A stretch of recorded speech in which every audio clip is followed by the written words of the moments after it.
नमस्कार दोस्तों, NI30 study में आपका स्वागत है। आज मैं आपके बीच एक चैप्टर लेकर आया हूं जिसका नाम है सॉल्यूशन। इस चैप्टर के बीच क्लास 12 की ये मोस्ट इंपॉर्टेंट टॉपिक होता है जिससे आपको सब्जेक्टिव क्वेश्चन आता है 5 मार्क का।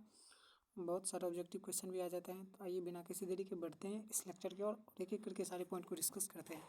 ये महामैराथन सेशन होगा, पूरा सॉल्यूशन इस चैप्टर में कंप्लीट करेंगे और इसका PDF आपको इसकी डिस्क्रिप्शन लिंक में मिल जाएगा, वहाँ से आप डाउनलोड कर सकते हैं। तो हमारा पहला पॉइंट आ रहा है, इसमें पढ़ना क्या है, basic concept of solution. Basic concept solution क्या होता है? सॉल्यूशन का अर्थ होता है मिक्सचर। मिक्सचर दो या दो से अधिक पदार्थ का हो सकता है या दो पदार्थ का कम से कम, सिंगल पदार्थ का मिक्सचर नहीं होता है। तो सबसे पहले हम पढ़ेंगे सॉल्यूशन। सॉल्यूशन का हिंदी क्या होता है? विलयन होता है या इसको घोल भी कहते हैं। तो सॉल्यूशन क्या होता है इसके बारे में पहले जान लीजिए। सॉल्यूशन क्या होता है? दो या दो से अधिक पदार्थों के समांगी मिश्रण को क्या कहते हैं? सॉल्यूशन कहते हैं। सॉल्यूशन को दो भागों में बांटा जाता है, एक समांगी मिश्रण जिसको होमोजीनियस कहते हैं, एक होता है होमोजीनियस जिसमें वन फेज कंपोजिशन, यानी कि इसमें वन फेज होता है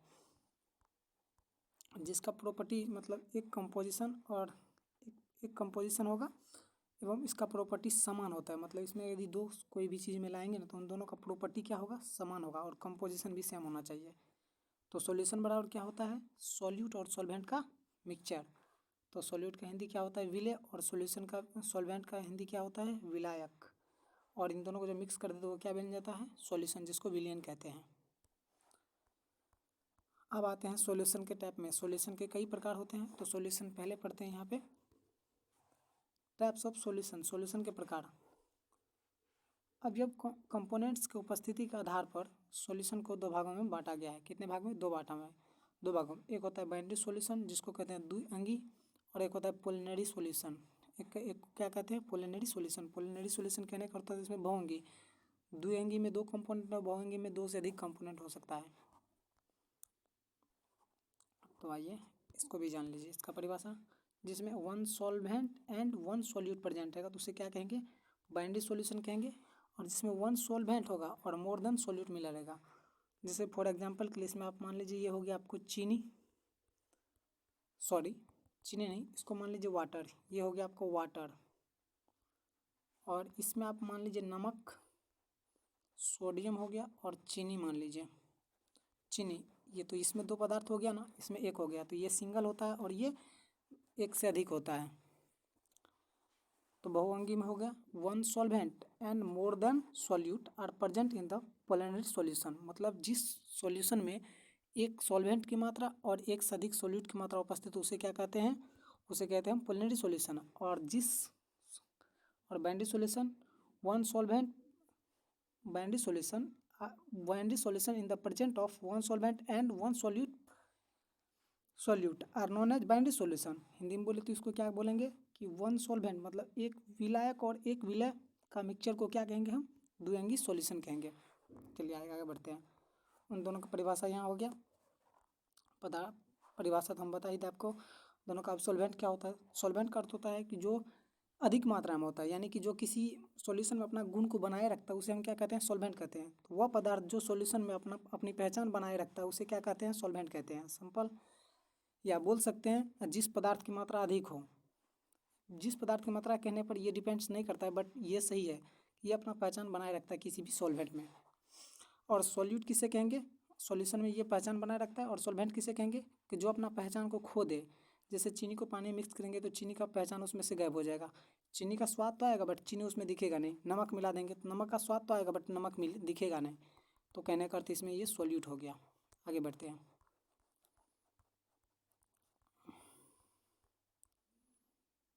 अब आते हैं इसकी यूनिट पे डिपेंड्स करते हैं। विलय की मात्रा के लिए इकाई यूनिट सॉल्यूट सब्सटेंस। तो इसको पार्ट में तोड़ा गया। कुछ पार्ट है इसका यूनिट का, जो सॉल्यूशन का पार्ट होता है उसको दो पार्ट में तोड़ा गया है यूनिट को। एक फिजिकल यूनिट में, एक केमिकल यूनिट। फिजिकल यूनिट में weight upon volume, volume upon volume, weight upon weight. ये हो गया आपको फिजिकल। और केमिकल से क्वेश्चन आपको आएगा ही, क्योंकि हम तो सॉल्यूशन पढ़ रहे हैं तो इसमें केमिकल भी ज़्यादा डिपेंड करें। इसका सिर्फ इसमें यूज होगा, इसमें यूज होगा इन सारे में। तो एक नॉर्मेलिटी होता है केमिकल यूनिट में, एक नॉर्मेलिटी, दूसरा मोलरिटी, तीसरा मोलरिटी, चौथा आ जाएगा आपको मोल फ्रैक्शन, और पांचवा आ जाएगा आपको पार्ट पर मिलियन, जिसको PPM बोलते हैं। तो पहले हम फिजिकल पार्ट को देख लेते हैं। फिजिकल पार्ट में क्या दिया हुआ है कि weight upon volume, percentage of weight upon volume का अर्थ होता है कि 100 ml सॉल्यूशन में उपस्थित सॉल्यूट की भार, 100 ml जो सॉल्यूशन होगा उसमें सॉल्यूट का जो भार होगा उसे हम क्या कहेंगे, उसे कहेंगे वेट अपॉन वॉल्यूम। तो यदि 100 ml में कुछ तो होगा, 100 ml में कितना होता है, 100 ml में 1 मान लीजिए, इसको 1 होगा, तो 1000 में कितना हो जाएगा, तो 10 होगा। तो यहाँ पर आइए देखते हैं इसको, क्वेश्चन उसी बेस पे है कि बोल रहा है कि 1000 ml में 10% of weight upon volume NaOH solution, मतलब 1000 ml में जो है ना इतना परसेंट NaOH सॉल्यूशन है, मतलब ये सॉल्यूट है। NaOH क्या है, एक सॉल्यूट है, इसमें क्या है, घुला हुआ है। तो उसी को निकालते हैं। यदि 100 ml सॉल्यूशन में प्रेजेंट ऑफ 10 ग्राम, मतलब 100 ml में कितना ग्राम, 10 ग्राम, तो 1000 में, तो 1000 में 100 ग्राम। ठीक, सिंपल, 1000 में कितना हो जाएगा, 100 ग्राम हो जाएगा। कौन चीज़, सॉल्यूट। ठीक, वही सब है यहाँ पे। अब अगला आता है वॉल्यूम, वॉल्यूम ये होगा फिजिकल, दूसरा क्वांटिटी है फिजिकल का। फिजिकल का दूसरा यूनिट होता है 100 ml सॉल्यूशन में उपस्थित सॉल्यूट के आयतन। यहाँ पर आयतन का बात होगा, ये भी आयतन में है और ये भी आयतन में होगा, दोनों किस चीज़ में होगा, आयतन में होगा, तो उसको हम वॉल्यूम अपन वॉल्यूम कहते हैं, जो फिजिकल क्वांटिटी का दूसरा पार्ट हो गया। तो इसमें क्या होगा, 1000 ml में 10% of volume upon volume NaOH घुला हुआ इसमें, तो उसका निकालते हैं कितना होगा 1000 ml में। 1000 ml में कितना हो जाएगा आपको, 100 ml में कितना, 10 ml, तो 1000 में तो 100 ml। ठीक, वही हो गया यहाँ पे। अब लास्ट वाला आता है इसका फिजिकल का दूसरा लास्ट वाला पॉइंट होता है वॉल्यूम ऑफ वॉल्यूम, यानी कि 100 ग्राम सॉल्यूशन में उपस्थित सॉल्यूट का भार, यानी कि इससे पहले 1000 ml में था, उस सॉल्यूशन में कितना सॉल्यूट का उसमें वेट था उसका, उसके बाद आ गया, उससे पहले हम पढ़ लिए दो वॉल्यूम वाला, उससे पहले पढ़े वेट अपॉन वॉल्यूम, और लास्ट वाला हमारा हो गया वेट अपॉन वेट। तो इसमें भार में मतलब 100 ग्राम में सॉल्यूट का कितना भार है, 100 ग्राम में जितना उपस्थित होता है, तो 100 ग्राम में 10%। तो यहाँ पर एक क्वेश्चन है क्या, 1000 ग्राम में 10% ऑफ वेट अपॉन वॉल्यूम, 1000 ग्राम में 10% ऑफ वेट अपॉन वॉल्यूम में कितना क्या होगा, सॉल्यूट की मात्रा होगा। तो हम बोल सकते हैं कि 100 ग्राम सॉल्यूशन में कितना होता है, 10 ग्राम, 100 ग्राम सॉल्यूशन में कितना ग्राम, 10 ग्राम NaOH, तो इसलिए 1000 ग्राम में तो 100 ग्राम। सिंपल, आइए आगे बढ़ते हैं। अब आता है हमारा स्टार्ट होता है यहाँ से केमिकल का यूनिट, केमिकल यूनिट पहला आता है नॉर्मलिटी को कैसे डिनोट किया जाता है, नॉर्मलिटी बोलेंगे किसको, 1 लीटर सॉल्यूशन में, कहाँ पे, 1 लीटर सॉल्यूशन में उपस्थित सॉल्यूट की ग्राम इक्विवेलेंट, इस चीज़ का ध्यान रखिएगा, ये क्या है, ग्राम इक्विवेलेंट की संख्या होगा यहाँ पे। तो 1 लीटर सॉल्यूशन में उपस्थित सॉल्यूट की ग्राम इक्विवेलेंट की संख्या को नॉर्मलिटी कहते हैं। 1 लीटर सॉल्यूशन में उपस्थित सॉल्यूट के ग्राम इक्विवेलेंट की संख्या को क्या कहते हैं, नॉर्मलिटी कहते हैं। नॉर्मलिटी को n से सूचित किया जाता है। तो यहाँ पर नॉर्मलिटी का फॉर्मूला क्या बन जाएगा, और एक फिगर आउट दिया है, एक कंटेनर है, इस कंटेनर में 1 लीटर सॉल्यूशन था ये, और इसमें क्या है, नॉर्मलिटी का वैल्यू मतलब n बराबर कितना दे रखा है, 4 दे रखा है, वो इसे दे दिया एग्जांपल के लिए, इसमें नॉर्मलिटी इतना घुला हुआ है, तो सॉल्यूट का एक ग्राम इक्विवेलेंट की संख्या अगर निकालना रहे तो वो यहाँ से निकाल सकते हैं। तो नॉर्मलिटी बराबर क्या दिया हुआ होता है, नॉर्मलिटी बराबर फॉर्मूला क्या बचेगा, सॉल्यूट के ग्राम इक्विवेलेंट की संख्या और सॉल्यूशन का आयतन के अनुपात क्या हो जाएगा, नॉर्मलिटी हो जाएगा। सिंपल। अब आते हैं इसका कैलकुलेशन का पार्ट देख लीजिए।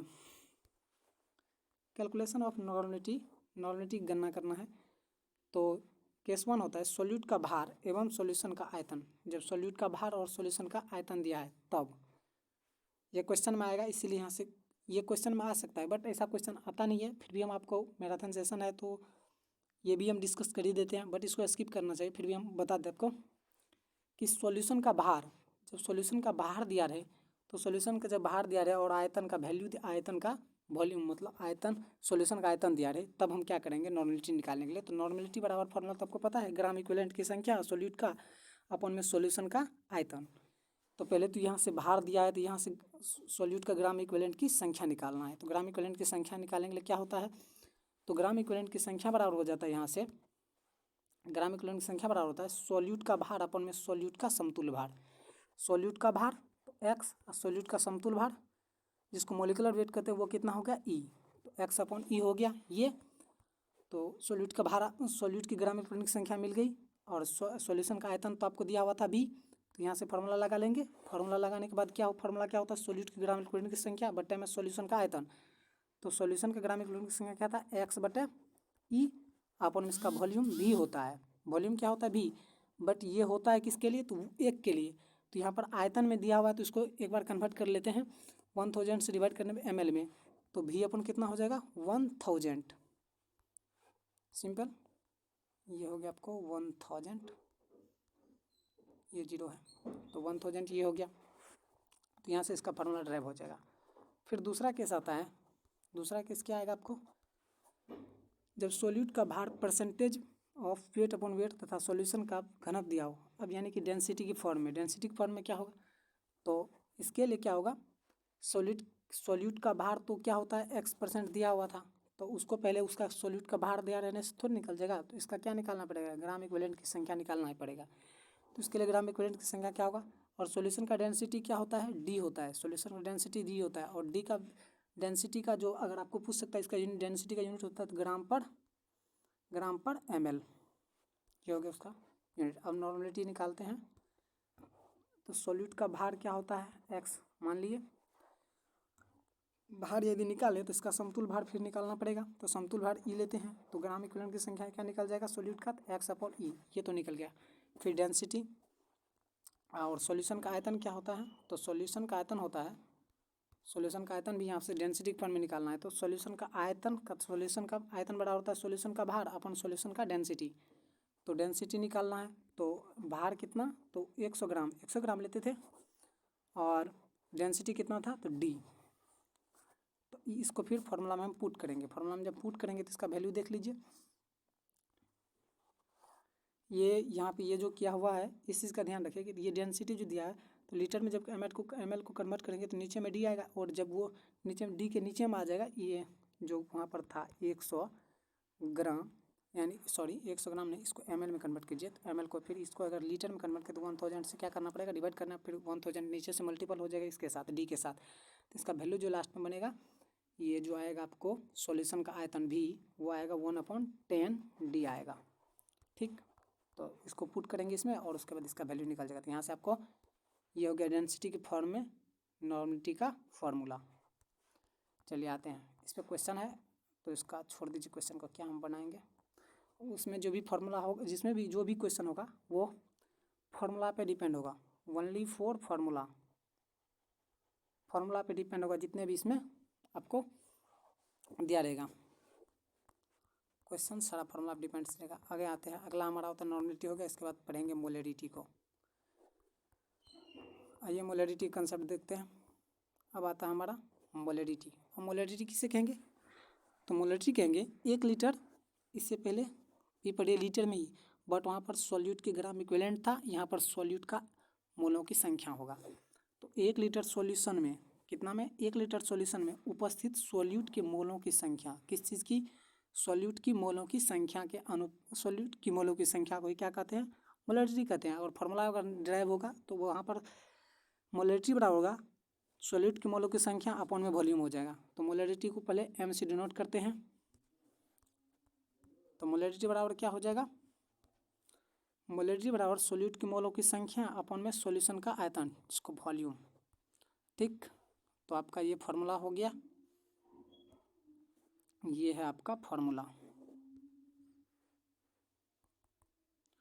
ये आपका क्या है, ये आपका फार्मूला हो गया। इस फार्मूला को ध्यान रखिएगा, ये बहुत ही इंपॉर्टेंट फार्मूला होता है, कभी कभी एग्जाम में पूछ लेता है। तो इस पर क्वेश्चन रहेगा तो आप बना लीजिएगा।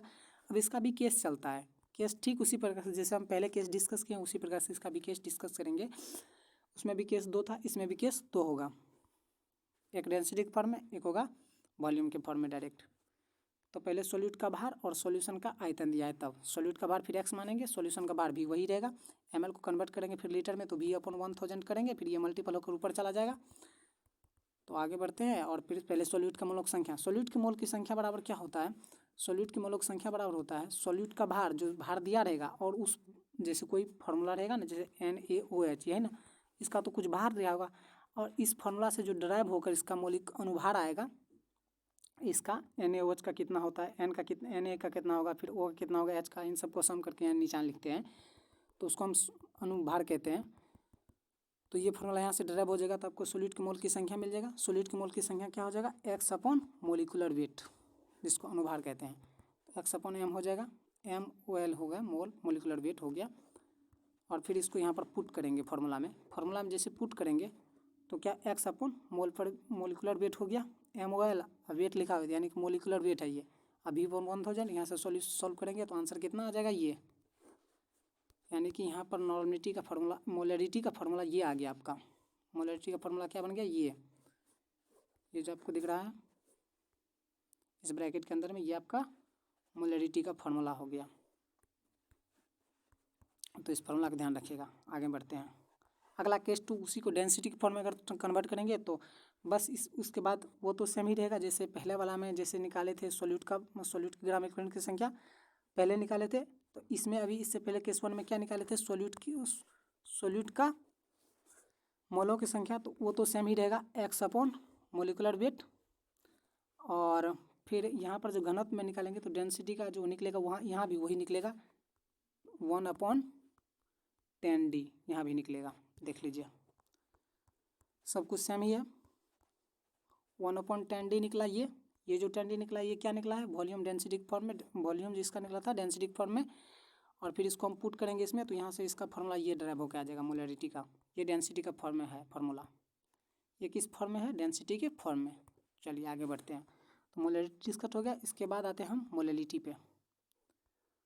अगला आता है हमारा मोललिटी। पहले मोललिटी से पहले हम इन दोनों के बीच में रिलेशन कुछ देख लेते हैं, नॉर्मलिटी और मोलरिटी के बीच में संबंध। क्वेश्चन में आ जाएगा, अगर नॉर्मलिटी और मोलरिटी के बीच में संबंध स्थापित कीजिए तो आप कैसे निकालिएगा। तो एज ए सेम जैसे पहले निकालते तो उसी प्रकार से निकालेंगे। देख लीजिए कैसे निकालते हैं, सॉल्यूट की ग्राम इक्विवेलेंट की संख्या बराबर होता क्या है, तो सॉल्यूट की मोलों की संख्या इंटू संयोजकता। संयोजकता मतलब वैलेंसी, ये वैलेंसी होता है। तो यहाँ से फार्मूला जब ये दोनों आ गया, ये चीज़ अगर आपको याद रहेगा तो इसका रिलेशन आप बना लीजिएगा। तो आप यहाँ से बोल सकते हैं सॉल्यूट ग्राम इक्विवेलेंट की संख्या बराबर, सॉल्यूट की ग्राम इक्विवेलेंट की संख्या बराबर वैलेंसी इंटू सॉल्यूट की मोलों की संख्या। अब इधर भी आप 20 से डिवाइड कर दीजिए और इधर भी 20 से डिवाइड कर दीजिए, तो ये जो बनेगा ये आपको बन जाएगा नॉर्मलिटी, और ये जो बनेगा ये आपको बन जाएगा मोलरिटी। बस आपका इसका संबंध स्थापित हो गया। नॉर्मलिटी बराबर क्या होगा, वैलेंसी इंटू मोलरिटी, बात खत्म। ये फॉर्म यहाँ तक ये रिलेशन हो गया, ये 2 मार्क्स में क्वेश्चन आ सकता है। आइए आगे आते हैं। अब आते हैं हमारा मोललिटी, मोललता जिसे कहते हैं। तो उसमें सॉल्यूट की क्या देख रहे थे हम, मोलों की संख्या, लेकिन कौन सी में देख रहे थे, वो जब लीटर में था, 1 लीटर सॉल्यूशन में था। बस यहाँ पर क्या हो जाएगा, यहाँ पर 1 kg सॉल्वेंट में प्रेजेंट रहेगा सॉल्यूट की मोलों की संख्या। 1 kg सॉल्वेंट में प्रेजेंट सॉल्यूट की मोलों की संख्या को ही क्या कहेंगे, मोललिटी। मोललिटी को छोटे m से डिनोट करेंगे, छोटा m से डिनोट किए हैं। और यहाँ पर इसका देखिए फार्मूला कैसे ड्राइव होगा। फार्मूला तो आप उसी प्रकार से, जैसे एक फार्मूला यहाँ से आप सॉल्यूट का जो मोलों की संख्या आता है वो ऊपर लिखेंगे और फिर सॉल्वेंट का जो भार आएगा उसको नीचे। अब इसका भी केस बनता है, तो केस उसी प्रकार का कि कैलकुलेशन ऑफ मोललिटी, पहले सॉल्यूट का भार, सॉल्यूशन का, सॉल्वेंट का भार ये दिया हुआ है तब। तो सॉल्यूट का भार कितना मान ली है A और सॉल्वेंट का भार B, सॉल्यूट का भार A और सॉल्वेंट का भार B। तो आगे बढ़ते हैं, तो यहाँ से मोलों की संख्या बराबर फिर क्या निकलता है, तो मोल की संख्या बराबर क्या होता है सॉल्यूट के, तो सॉल्यूट का भार अपन सॉल्यूट का अनुभार, तो A/M यह हो गया मोलिकुलर वेट जिसको अनुभार कहते हैं। और सॉल्वेंट का भार B/G, तो G को फिर ग्राम में कन्वर्ट करेंगे, G है तो ग्राम में कन्वर्ट करेंगे तो B/1000, यहाँ पर G नहीं यहाँ पर G होगा, ग्राम में कन्वर्ट हो जाएगा। चलिए यहाँ से सॉल्व करके आ जाएगा। मोललिटी का फार्मूला ये बन जाएगा आपको, सॉल्यूट की मोलों की संख्या अपॉन सॉल्वेंट का भार। और इसको जब सॉल्व कीजिएगा तो आंसर आपको लास्ट में इतना ड्राइव होके आ जाएगा।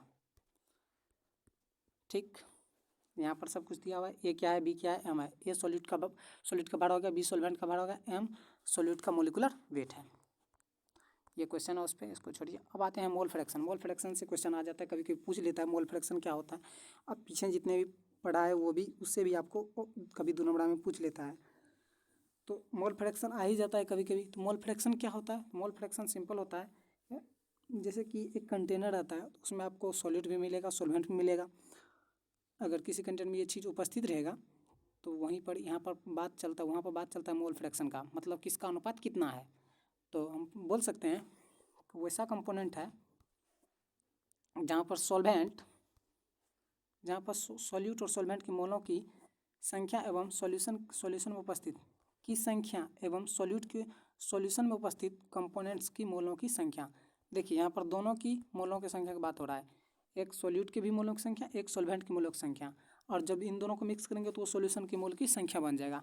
तो उन दोनों के अनुपात को ही क्या कहते हैं? मोल फ्रैक्शन कहते हैं। तो बोल सकते हैं हम सॉल्यूट एवं सॉल्वेंट के मोलों की संख्या एवं सॉल्यूशन की मोलों की संख्या के अनुपात को मोल फ्रैक्शन कहते हैं। ठीक, मोल फ्रैक्शन को काय से डिनोट करते हैं? चाय ने लिखा काय है, तो यहाँ से फॉर्मूला क्या बन जाएगा? तो कंपोनेंट्स ऑफ मोलों की संख्या, कंपोनेंट्स की जगह पर क्या सब आएगा? ये में एक आएगा सॉल्यूट, एक आ जाएगा सॉल्वेंट। ठीक, यानी कि एक विलेय एक विलायक, और नीचा में तो आप वही दिखेगा। तो अब इसका मान लीजिए n, पहले सॉल्यूट का, और सॉल्वेंट को मान लेंगे बड़का n, इसके मोल की संख्या ये और इसका, और जब ये दोनों को मिलकर ये करेंगे तो n प्लस छोटका n, ये बन जाएगा सॉल्यूशन के। ठीक, तो ये हो गया इसमें। तो कैलकुलेशन देख लीजिए, कैलकुलेशन में क्या लिखे? सॉल्वेंट की मोलों की संख्या n मान लिए सॉल्वेंट की, और सॉल्यूट की मोलों की संख्या को छोटा n।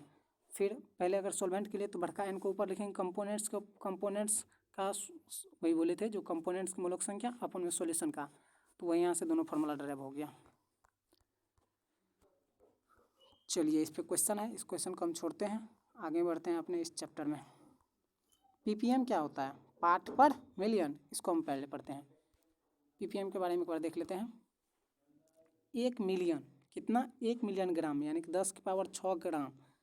1 मिलियन ग्राम में सॉल्यूशन, 1 मिलियन ग्राम सॉल्यूशन में उपस्थित सॉल्यूट के भार पार्ट पर मिलियन कहलाता है। यानी कि 1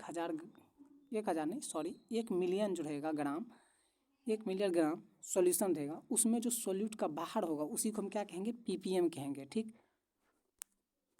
तो यहाँ से डायरेक्ट क्वेश्चन पूछता है पीपीएम क्या होता है। पीपीएम में परिभाषा आप बोल दीजिएगा तो आपका क्वेश्चन बन जाएगा। अब आता है यहाँ पर कुछ प्रॉपर्टी है, सॉल्यूशन की प्रॉपर्टी है। डाइल्यूट सॉल्यूशन क्या होता है? डाइल्यूट सॉल्यूशन पे द्विअंगी जिसे कहते थे। तो सॉल्यूशन के प्रकार, सॉल्यूट एवं सॉल्वेंट की भौतिक अवस्था के आधार पर बाइनरी सॉल्यूशन को 9 भाग में बांटा गया है। बाइनरी सॉल्यूशन कितने भाग में बांटा गया है? 9 भाग में इसे बांटा गया है। तो उन 9 भाग को हम डिस्कस नहीं करेंगे, उसको हम छोड़ते हैं। अब यहाँ पे आता है कुछ बात अब देखिए, एक दो होता है मिश्रण होता है सॉल्यूशन का, एक होता है समांगी, एक होता है विसमांगी। समांगी का अर्थ होता है कि जिसमें सेम चीज़ मिला रहे, जैसे इधर गैस है तो उधर भी गैस, गैस के साथ यदि गैस का मिश्रण होगा तो इसे क्या कहेंगे? समांगी। अगर गैस के साथ अदर कोई पदार्थ मिल जाए, अदर कोई सॉल्वेंट मिल जाए, जैसे लिक्विड के साथ गैस मिला दिए, सॉलिड के साथ गैस मिला दिए, इसे क्या कह देंगे? विसमांगी। यही पॉइंट था यहाँ पे, बस और कुछ नहीं यहाँ पे। तो ये यहाँ पर एक ऑब्जेक्टिव बन जाता है यहाँ से कि गैस इन लिक्विड सॉल्यूशन हमेशा क्या होता है? होमोजीनियस, यानी कि समांगी होता है। तो पूछ सकता है अगर आपसे क्वेश्चन कि सिमिलर, जैसे सेम चीज़ मिला देंगे और वो सॉल्यूशन को हम क्या बोलेंगे? तो उस सॉल्यूशन को हम बोलेंगे होमोजीनियस। यदि दो डिफरेंट पदार्थ को मिलाएंगे तो उससे जो बनेगा उसको कहेंगे हेट्रोजीनियस, जिसे हम कहते हैं विसमांगी। अब आते हैं विलयन को मोलरिटी के आधार पर, किसके आधार पर? मोलरिटी के, यानी कि मोल कंसंट्रेशन के आधार पर विलयन को 2 भाग में बांटा, यानी सॉल्यूशन को 2 भाग में बांटा है। एक होता है डाइल्यूट सॉल्यूशन, दूसरा होता है कंसंट्रेशन सॉल्यूशन। डाइल्यूट सॉल्यूशन उसे कहेंगे जिसका मोलरिटी 1 से कम होगा, जिसका मोलरिटी 1 से कम यानी कि या 1 के बराबर होगा उसे हम कहेंगे डाइल्यूट सॉल्यूशन। और कंसंट्रेशन सॉल्यूशन हम उसे कहेंगे कि जिसका मोलरिटी 1 से ज़्यादा होगा उसे हम कह देंगे कंसंट्रेशन सॉल्यूशन। उसी का परिभाषा दोनों का लिखा हुआ है, इस परिभाषा को रीड कर लीजिए, इसमें कुछ नहीं है, हम बता दिए आपको। अब यहाँ से आता है question colligative property.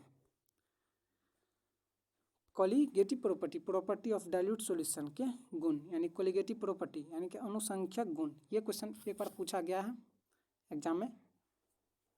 Colligative property अनुसंख्यक गुण क्या होता है? अनुसंख्यक गुण के बारे में जान लेते हैं। अनुसंख्यक गुण क्या होता है?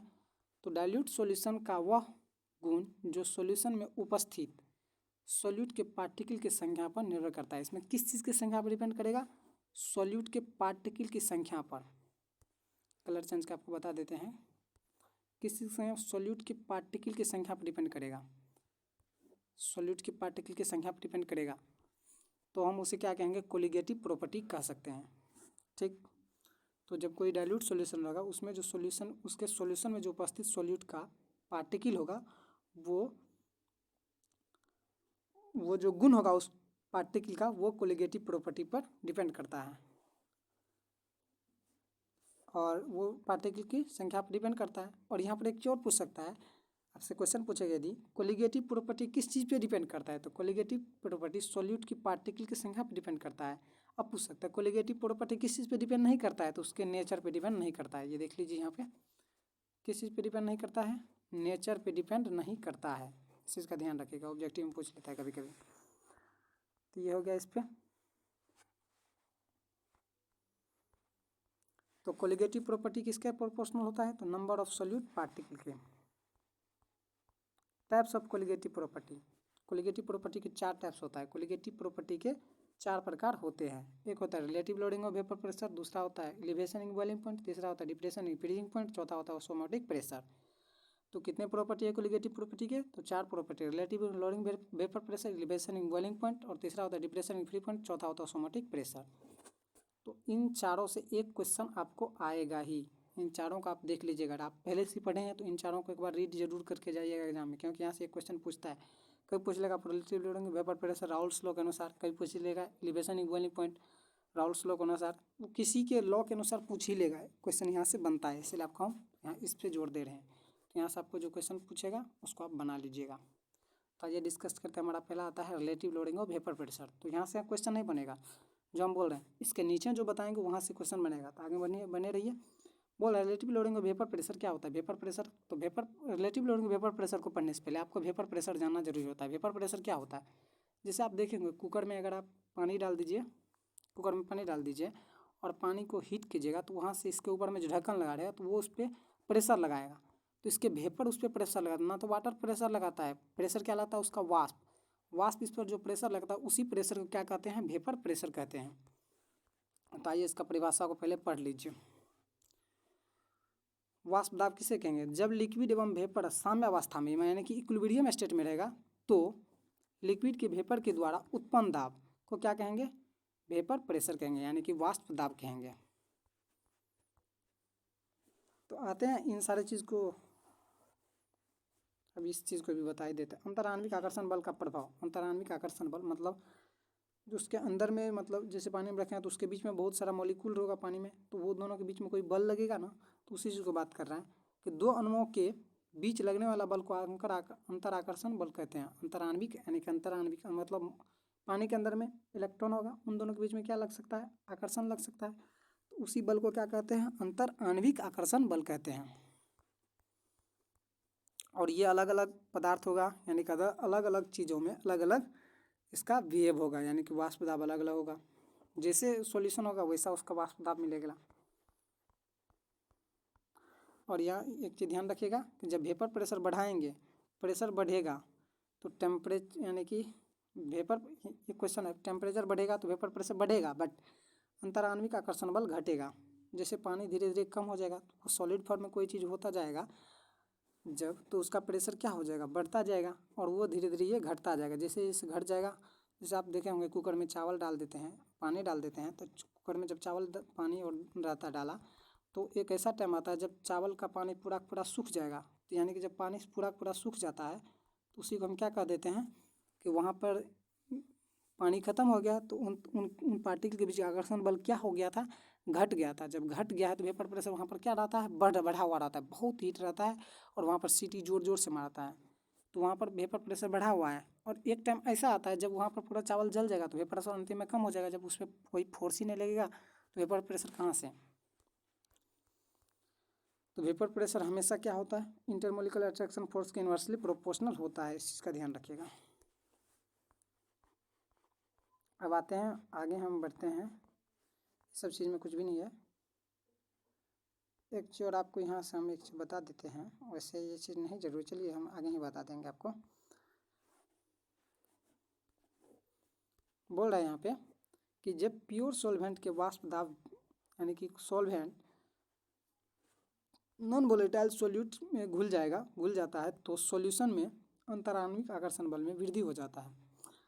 जैसे पानी था, पानी में चावल डाल देंगे तो उसके बीच में चावल जुड़ेगा ना, वो क्या कहते हैं, पानी उस पर इफेक्ट करेगा तभी तो वो फूलता है चावल। तो उनके बीच में अंतराण्विक आकर्षण बल क्या होता है, बढ़ जाता है, जिसके कारण क्या होता है, अंतराण्विक आकर्षण बल बढ़ जाता है। अर्थात सॉल्यूशन का वेपर प्रेशर प्योर सॉल्वेंट के वेपर प्रेशर की तुलना में कम होता है। तो बोल सकते हैं प्योर वेपर प्रेशर अर्थात सॉल्यूशन का वेपर प्रेशर प्योर सॉल्वेंट के वेपर प्रेशर की तुलना में कम होता है। उसका वेपर प्रेशर ज़्यादा होगा, इसका कम हो जाएगा। सिंपल बात है, सिर्फ पानी देगा तो बहुत देर तक वेपर उससे निकलेगा, उसी में अगर चावल देंगे तो थोड़े कम समय तक निकलेगा। तो प्योर का तो ज़्यादा होगा और नॉन प्योर का क्या होगा, कम होगा। तो अब आते हैं, पहले लोडिंग और वेपर प्रेशर पढ़ते हैं। वेपर प्रेशर पढ़ लिए, अब पढ़ते हैं लोडिंग और वेपर प्रेशर। और उन जब लोडिंग और वेपर प्रेशर को और वेपर प्रेशर को मिला देंगे तब बनेगा हमारा रिलेटिव लोडिंग और वेपर प्रेशर, लास्ट में मिलेगा। तो लोडिंग और वेपर प्रेशर क्या होता है, तो वाष्प दाब का अनुमान। तो प्योर सॉल्वेंट में वेपर प्रेशर एवं सॉल्यूशन के प्योर वेपर प्रेशर के अंतर को ही क्या कहते हैं, लोडिंग और वेपर प्रेशर। मतलब बोला क्या, प्योर सॉल्वेंट के वेपर प्रेशर एवं सॉल्यूशन के वेपर प्रेशर, प्योर सॉल्वेंट के वेपर प्रेशर और सॉल्यूशन के वेपर प्रेशर। इस पर बोल रहे हैं हम कि प्योर सॉल्वेंट के वेपर प्रेशर एवं सॉल्यूशन का वेपर प्रेशर के अंतर को क्या कहते हैं, हम वाष्प दाब कहते हैं। तो प्योर का क्या हो गया, P0, और सॉल्यूशन का क्या होगा, PS हो गया। ठीक, तो ये हो गया यहाँ पर बात। तो इसको डेल्टा P से डिनोट करते हैं, इसका ध्यान रखें, इसी का हम यूज करेंगे आगे। जो लिखा है, लोडिंग और वेपर प्रेशर का मान सोल्यूट की मात्रा एवं ताप क्रम पर डिपेंड करता है, अतः यह कोलिगेटिव प्रॉपर्टी पर डिपेंड नहीं करता है। ये डिपेंड नहीं करेगा, क्या नहीं डिपेंड करेगा, लोडिंग और वेपर प्रेशर कोलिगेटिव प्रॉपर्टी पर डिपेंड नहीं करता है, पर करता कौन है, राउल रिलेटिव लोडिंग और वेपर प्रेशर करता है। उसको आगे डिस्कस करेंगे। अब आता है हमारा लोडिंग ऑफ वेपर प्रेशर, यानी कि relative loading of vapour pressure आता है। Relative loading of vapour pressure, relative loading of vapour pressure किसे कहेंगे, लोडिंग ऑफ वेपर प्रेशर एवं प्योर सॉल्वेंट के वेपर प्रेशर के अनुपात को relative loading of vapour pressure कहा जाता है। यानी कि relative loading of vapour pressure एवं प्योर सॉल्वेंट के वेपर प्रेशर के अनुपात को ही क्या कहेंगे, relative loading of vapour pressure. तो प्योर सॉल्वेंट के relative loading of vapour pressure क्या था, डेल्टा P था, और प्योर का क्या था, तो उसका P0 था। तो उन्हीं को बट्टे में कर दिए हैं, तो इसका आंसर आ गया है यहाँ से कि रिलेटिव लोडिंग वेपर प्रेशर का फॉर्मूला ये बनेगा। अब आता है इसका रूल, और डिपेंड आता है कि राउल्स लॉ के अनुसार, सभी के अनुसार अलग अलग होगा। तो ये इसके अमाउंट पर डिपेंड कर दिया, तो इसीलिए हम कहते हैं कि relative loading of vapour pressure क्या होता है, एक कोलिगेटिव प्रॉपर्टी पर डिपेंड करता है। अब आता है राउल्स लॉ के अनुसार, Raoul's law of relative loading of vapour pressure, ये क्वेश्चन बनता है यहाँ से, Raoul's law of relative loading of vapour pressure. तो राउल्स लॉ ऑफ, तो relative loading of vapour pressure solute के मोल फ्रैक्शन के बराबर होता है। तो मोल फ्रैक्शन आपको पढ़ा है ना, मोल फ्रैक्शन क्या होता है, तो मोल फ्रैक्शन जो अभी पढ़ा के आए हैं, तो किसके लिए यहाँ पर बोल रहा है, तो सॉल्यूट के, तो सॉल्यूट के ऊपर में n होता है, नीचे में n+n होता है। कलर चेंज करने दीजिए, तो ये हो जाता था। अब देखिए, तो उसी ये चीज़ किसके बराबर हो जाएगा, तो डेल्टा P/P0 के बराबर हो जाएगा। ठीक, आगे लिखा हुआ है, मिटा रहे हैं, तो यहाँ पर सब कुछ लिखा हुआ ही है। P0 delta P/P0 equals to छोटका n/n+n, यानी कि ये हो गया सॉल्यूशन, ये हो गया आपका सॉल्यूशन, ये हो गया आपको सॉल्यूट, और ये हो गया आपका रिलेटिव लोडिंग ऑफ वेपर, ये हो गया आपको relative loading of vapour pressure. उन्हीं चीज़ को यहाँ पर सॉल्व करेंगे, और लास्ट में आपको जब इस सब को सॉल्व करेंगे ना आप, ये हो गया आपको, ये जो आपको यहाँ पर दिया हुआ है n, ये क्या है, सॉल्यूट है, सॉल्यूट के मोलों की संख्या है ये। इसको फिर आप कन्वर्ट कीजिएगा। यहाँ पे देखिए, ये तो आपको रिलेटिव लोडिंग वेपर प्रेशर ही है, तो इसका तो बात नहीं करेंगे। बात करते हैं n बराबर क्या होता है, ये है सॉल्यूट के मोलों की संख्या। सॉल्यूट की मोलों की संख्या होता है सॉल्यूट का भार अपॉन मोलिकुलर वेट, तो इसीलिए W/m लिखे हैं। तो ये n के लिए, तो इसके n के छोटका n के लिए इसको W1, इसको M1 मान लेंगे, अगले के लिए M1 और M2 मान लेंगे। उसी चीज़ को यहाँ पर लिखें, और लास्ट में सॉल्व करके इसका आंसर इतना आ जाएगा आपको। इस चीज़ को लास्ट तक इतना अगर आप कर देते हैं तो आपको कभी कभी 5 मार्क इतना में क्वेश्चन आपको मिल जाएगा, इतना में ही। तो हो सकता है उसके अनुसार कुछ क्वेश्चन भी उसके साथ दे दे। अब आगे आते हैं, एक लॉ और है, वो दोनों को डिपेंड करने के लिए बोल देगा, तो क्या करेंगे, ये सब कुछ भी नहीं है।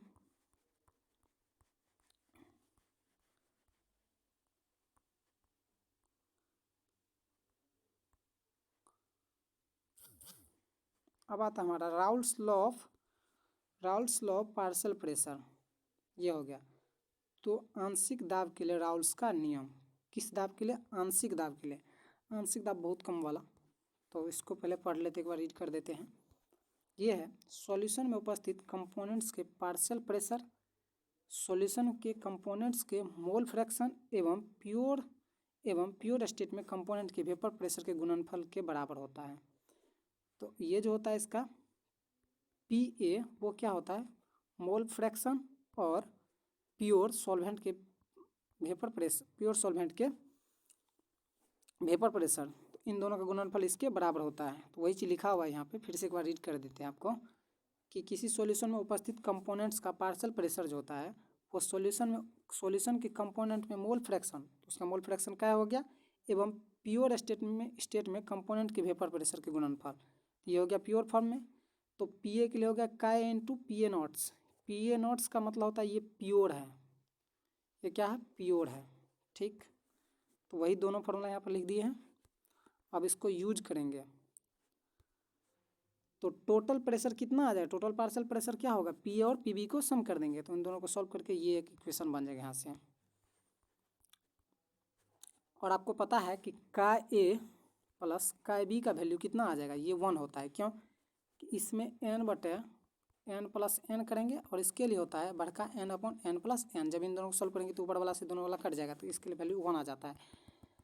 तो इसीलिए यहाँ पर क्या क्या है, का ए को का बी के, यानी कि का बी जो है ना उसको किसी एक फॉर्म में कन्वर्ट कर दिया है। किसी एक फॉर्म में कन्वर्ट करेंगे तभी तो एक फॉर्म में रहेगा। तो तभी अगर कोई क्वेश्चन में दिया रहेगा कि डायरेक्ट कि किसी सॉल्यूशन में सॉल्यूट का मोल फ्रैक्शन दिया हुआ है और सॉल्यूट का दे रखा है, फिर सॉल्वेंट का नहीं दिया रहे, तो सॉल्यूट का दिया रहेगा तो सॉल्वेंट का निकालेंगे। इसीलिए यहाँ पर फॉर्मूला ही ड्राइव किया है कि का ए प्लस का बी बराबर इतना होता है, का बी बराबर इतना हो जाएगा। बस इस फॉर्मूला को इसमें पुट, इसका वैल्यू को इसमें, इस इक्वेशन इससे पहले जो PS था उसमें पुट कर देंगे और यहाँ से आपको आंसर मिल जाएगा। बस इसमें यही बात था और कुछ भी नहीं है। चलिए आगे आते हैं। हाँ, यहाँ से भी क्वेश्चन पूछ लेता है डाल्टन्स लॉ के अनुसार। डाल्टन्स लॉ ऑफ किसके अनुसार, डाल्टन्स लॉ के अनुसार।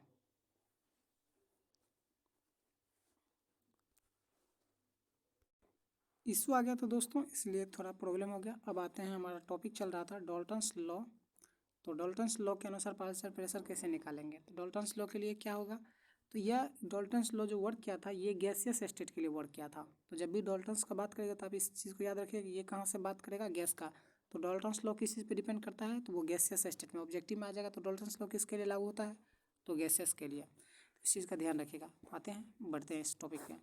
तो गैसियस मिक्सचर में कंपोनेंट्स का मोल पार्शियल प्रेशर और वेपर फेज में उपस्थित कंपोनेंट्स के मोल फ्रैक्शन एवं टोटल प्रेशर के गुणनफल के बराबर होता है।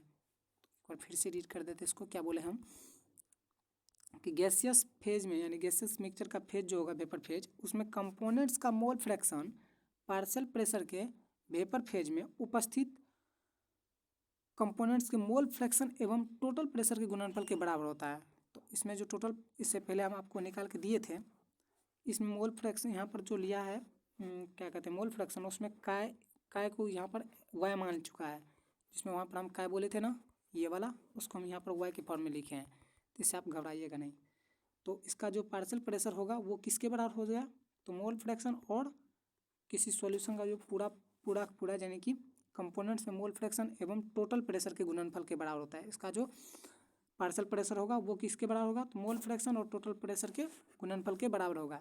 तो काय पार्शियल प्रेशर A के लिए इतना हो गया और पार्शियल प्रेशर ऑफ B, तो पार्शियल प्रेशर ऑफ B के लिए ये बन जाएगा। तो पार्शियल प्रेशर B के लिए ये बन जाएगा और पार्शियल प्रेशर A के लिए ये बन जाएगा। अब दोनों का रिलेशन करेंगे राउल्स लॉ और डाल्टन्स लॉ का। तो राउल्स लॉ के अनुसार क्या था और डाल्टन्स लॉ के अनुसार था, उन दोनों को देखते हैं। तो Raoult's law of partial pressure एवं Dalton's law of partial pressure, दोनों के बीच में संबंध।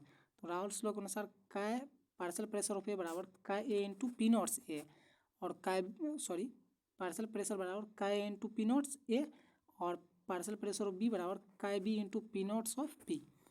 तो ये हो गया आप किसके अनुसार, राउल्ट्स लॉ के अनुसार। और डाल्टन्स लॉ के अनुसार क्या था कि यहाँ पर सिर्फ एक ही एक्सचेंज हुआ है बस, वो क्या है, यहाँ पर पार्शियल प्रेशर जो यहाँ पर एक्स काई की जगह पर यहाँ पर वाई आया है और बाद में कि इस ए नॉट की जगह पर पी एस आया है बस। इन दोनों का रिलेशन देखते हैं। तो इसका इक्वेशन नंबर ये हो गया 1 2 और 3 और 4। इन पहले 1 को और 3 को सॉल्व करेंगे, फिर 2 को और 4 को सॉल्व करेंगे, क्योंकि बी वाला इसके साथ में, बी वाला इसके साथ, ए वाला इन दोनों के साथ है, इसीलिए। तो आइए पहले और तीसरे को मिलाते हैं। पहले तीसरे को का ए और पी नॉट्स का ए इंटू पी नॉट्स ऑफ ए बराबर वाई ए इंटू पी एस। तो ये आ गया पहले से, और जब 1 और 4 को सॉल्व करेंगे तो ये आ जाएगा। तो ये फॉर्मूला हो गया उन दोनों के लिए। बस इस यहाँ पर हो गया ये दोनों, उसके बीच में रिलेशन अगर पूछ लिया आपको कि डाल्टन्स लॉ के अनुसार और राउल्ट्स लॉ में रिलेशन संबंध स्थापित किए, तो ये दोनों फॉर्मूला आप ड्राइव करके दे दीजिएगा उनको। 2 मार्क में क्वेश्चन पूछ लेता है कभी कभी। आइए आगे बढ़ते हैं। ये हो गया कि यहाँ पर ख़त्म। अब आता है हमारा elevation in boiling point. Elevation in boiling point की बात करें तो एलिवेशन इन बॉइलिंग पॉइंट क्या होता है, तो ये होता है क्वथनांक में उन्नयन। क्वथनांक की बात करेगा, यहाँ पर प्रेशर लगेगा, इसमें होता है एटोमेटिक प्रेशर, इसमें एटम लगता है, एटीएम लगता है। ये होता है वाई दाब, बाहर से जो प्रेशर लगता है। तो इसी चीज़ को हम पढ़ते हैं यहाँ पर कि वह ताप जिस पर किसी लिक्विड का वेपर प्रेशर वह दाब के प्रेशर के बराबर हो जाएगा। यानी कि अंदर से जो प्रेशर लग रहा है और बाहर से जो प्रेशर लगा है, ये दोनों यदि बराबर हो जाएगा तो उसी पॉइंट को क्या कहते हैं, बॉइलिंग पॉइंट कहते हैं। तो हम पहले चीज़ पढ़े हम क्या, बॉइलिंग पॉइंट। बॉइलिंग पॉइंट क्या होता है, जब यानी कि वह ताप जिस पर किसी लिक्विड का, कोई लिक्विड होगा, इस लिक्विड का जो वेपर प्रेशर होगा, इसका वेपर प्रेशर इसके वाह दाब के वेपर प्रेशर के यदि बराबर हो जाएगा, यानी कि ये प्रेशर और ये प्रेशर यदि बराबर हो जाएगा, तो उसी पॉइंट को क्या कहेंगे, बॉइलिंग पॉइंट कहते हैं। ठीक, आई होप ये क्लियर आपको क्लियर समझ में आया होगा। आगे आते हैं तो इस ग्राफ को आप देखिए। इस ग्राफ में एक ये ग्राफ दिया हुआ है, इसमें दिया है एक माउंटेन पे, एक नॉर्मल, एक कुकर पे। तो कुकर पे सबसे ज़्यादा ऑटोमेटिक प्रेशर लगा है, एटीएम लगा है। फिर आपको नॉर्मल में 1 एटीएम और माउंटेन पे 0.5 एटीएम, और इन तीनों का ग्राफ ये है। तो माउंटेन पे देख लीजिए, यहाँ पर माउंटेन पे 80 डिग्री पे, उसका नॉर्मल पे 100 डिग्री सेल्सियस पे, और आपको सबसे ज़्यादा लगा होगा आपको कुकर में सबसे ज़्यादा प्रेशर हो जाता है। यानी कि आप इतना सोच सकते हैं कि यहाँ पर ये नॉर्मल प्रेशर वहाँ के बराबर हो जाएगा। तो ये चीज़ तो आपको पहले ही, यानी कि ये आप जान सकते हैं कि वायु दाब अलग अलग पॉइंट के लिए क्या होता है, अलग अलग होगा। वायु दाब के लिए लिक्विड का बॉइलिंग पॉइंट बढ़ता है। वायु दाब यानी कि बाहर से जो प्रेशर होगा, यदि वो प्रेशर बढ़ेगा तो लिक्विड का भी बॉइलिंग पॉइंट क्या होगा, बढ़ेगा। इस चीज़ का ध्यान रखिएगा। और एक ही लिक्विड का अलग अलग वायु दाब पर बॉइलिंग पॉइंट अलग अलग होगा। 1 एटीएम बाय प्रेशर पर लिक्विड का boiling point normal boiling point कहलाता है। यदि 1 एटीएम वायु दाब रहेगा तो उस पॉइंट पर जो बॉइलिंग पॉइंट होगा, उस बॉइलिंग पॉइंट को बोलेंगे हम नॉर्मल बॉइलिंग पॉइंट होता है। ठीक, नॉर्मल बॉइलिंग पॉइंट पर लिक्विड का वेपर प्रेशर 1 एटीएम के बराबर होता है। पूछ सकता है ऑब्जेक्टिव में कि 1 एटीएम पर लिक्विड का बॉइलिंग पॉइंट क्या होता है, तो उस 1 एटीएम पर लिक्विड का boiling point normal boiling point होता है। ये ऑब्जेक्टिव क्वेश्चन आ जाएगा यहाँ से। चलिए अब आगे बढ़ते हैं। लिक्विड का वेपर प्रेशर, ये सब ऑब्जेक्टिव में आने वाला क्वेश्चन, इसीलिए लिक्विड का वेपर प्रेशर कम होने से बॉइलिंग पॉइंट बढ़ता है। लिक्विड का यदि वेपर प्रेशर यदि कम हो जाता है तो बॉइलिंग पॉइंट क्या हो जाता है, बढ़ जाता है। इंटरमोलिकुलर फोर्स ऑफ अट्रैक्शन अधिक होने से बॉइलिंग पॉइंट बढ़ता है। इंटरमोलिकुलर फोर्स क्या होगा, यानी कि एक इधर से ये इलेक्ट्रॉन आपस में क्या होगा, अट्रैक्ट होगा, तो वहाँ पर बॉइलिंग पॉइंट क्या होगा, बढ़ेगा, बॉयल करना शुरू होता है। जैसे देखिएगा चावल जब बनता है तो पहले तो चावल अलग अलग रहता है, जैसे ही चावल पूरा फूल जाता है तो वहाँ पर उसका क्या कहते हैं, वहाँ पर उसका बुनबुना जो निकलता है वो काफ़ी निकलने लगता है। तो उसका बॉयल करने का बॉयल जो होता है वो बॉइलिंग क्या होता है, बढ़ जाता है। वही बात क्या है यहाँ पे। ठीक, अब आगे आते हैं।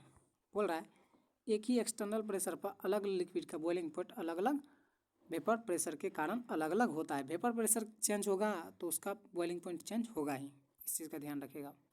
यानी कि वेपर प्रेशर यदि बढ़ेगा तो बॉइलिंग पॉइंट में कोई न कोई चेंज होगा। यानी कि बॉइलिंग पॉइंट यानी लिक्विड का वेपर प्रेशर चेंज होगा तो बॉइलिंग पॉइंट चेंज होगा।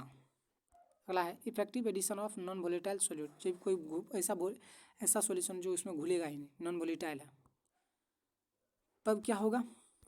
तो देख लीजिए यहाँ पर एक कंटेनर है, इसमें प्योर सॉल्वेंट है, इसमें प्योर सॉल्वेंट है, साथ में एक सॉल्यूट है, और पूरा जब इन दोनों को मिलाए तब क्या बना? सॉल्यूशन। इसमें सिर्फ पानी था, तो इसलिए इसका पार्शियल प्रेशर P0 प्योर था और इसमें PS होगा। क्योंकि PS क्यों होगा? इसमें सॉल्यूट है, सॉल्वेंट है और दोनों का मिक्सचर, इसलिए ये PS हो गया। ये टोटल पार्शियल प्रेशर है, ये प्योर पार्शियल प्रेशर हो गया। तो VB P0 हो गया और BP क्या होगा? TB naughts. इसका TB होगा ओनली, इसका TB। VP कितना होगा? PS होगा। ठीक, यहाँ तक आपको क्लियर समझ में आया होगा। अब आते हैं वेपर प्रेशर क्या होगा? तो वेपर प्रेशर इसमें इसका ज़्यादा होगा और इससे इसका कम होगा। अब बॉइलिंग पॉइंट क्या होगा? तो इसका कम हो जाएगा और इसका ज़्यादा होगा।